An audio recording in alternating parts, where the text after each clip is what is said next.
Bismillah. Mohon nasihatnya Ustadz.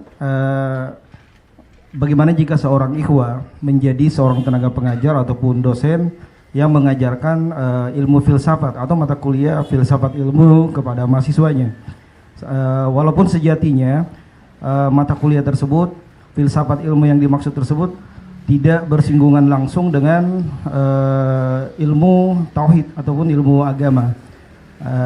Demikian Ustaz. Syukran wa jazakallahu khair. Baik, ini seorang dosen, dia mengajar di materi kuliah ilmu filsafat. Sekarang ini ilmu akidah di perguruan tinggi di universitas itu diberi penamaan dengan penamaan yang keliru, dinamakan dengan ilmu filsafat.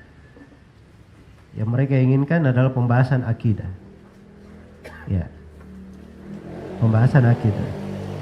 Ya, kalau beliau misalnya ada yang bertanya itu seorang dosen, dilihat apa yang diajarkan. Kalau diajarkan adalah akidah yang benar dan di dalam pengajarannya dia terangkan batilnya filsafat, maka itu nggak ada masalah ya. Malah itu adalah hal yang baik. Apalagi di banyak universitas mungkin perlu diterangkan pada anak-anak yang kuliah ini akidah yang benar. Nah, itu kalau memang tidak terikat dengan suatu buku panduan. Iya.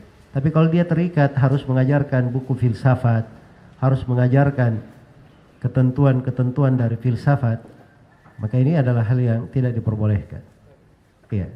Karena bisa membahayakan dirinya dan membahayakan orang yang diajarkan. Karena filsafat ini syubhat-syubhat. Ya, syubhat-syubhat. Jangankan orang-orang biasa, ada orang-orang yang cerdas, ya, sangat cerdas sekali, tapi setelah itu jatuh di dalam penyimpangan disebabkan dia baca ilmu filsafat. Saya beri dua contoh dari masa dahulu dan masa sekarang. Di masa dahulu Abu Hamid Al-Ghazali, Abu Hamid Al-Ghazali, bisa juga dibaca Al-Ghazali, rahimahullahu ta'ala, ya Muhammad bin Muhammad. Beliau ini Abu Hamid Al-Ghazali rahimahullah. Ya. Tadinya beliau berada di atas jalan yang lurus.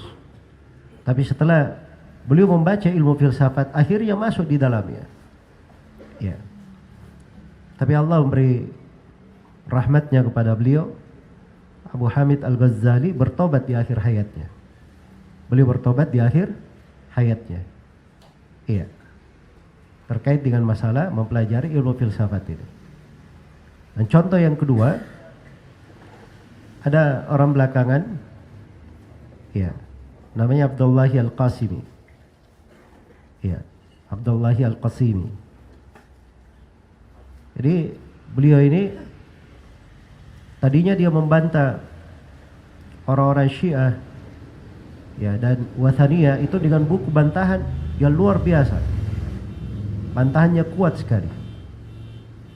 Tapi setelah itu dia masuk ingin membantah filsafat. Akhirnya dia jatuh di dalam berbagai kekeliruan-kekeliruan dan para ulama silam pendapat dia ini telah kafir atau tidak. Gara-gara masuk di dalam hal tersebut, terpengaruh. Ya. Karena itu jangan seorang itu merasa dirinya, oh saya bisa, saya sanggup untuk hal itu. Belum tentu dia sanggup untuk hal tersebut. Ya. Syekhul Islam Ibnu Taimiyah saya yang dicatat di dalam sejarah adalah orang yang belum pernah tercatat di sebuah masa yang di masanya itu orang-orang filsafat mengalami kekalahan yang sangat besar.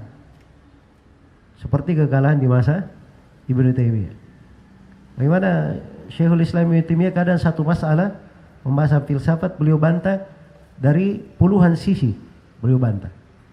Ya, dihabisi. Bersama dengan itu Imam Ad-Dahabi menyebutkan bahwa tentang gurunya Syekhul Islam Ibnu Taimiyah, ya, bahwa setelah beliau membaca dari buku-buku filsafat dan banyak membantahnya, itu ada pengaruh di wajah beliau. Ada pengaruh di wajah beliau. Iya. Walaupun tidak masuk ke dalam hatinya dalam ini, tapi itu memberi pengaruh. Seorang alim saja kadang seperti itu. Karena itulah setiap muslim dan muslimah, kaidah dasarnya di dalam hidup, jangan dia dekat kepada hal-hal yang bisa membahayakannya.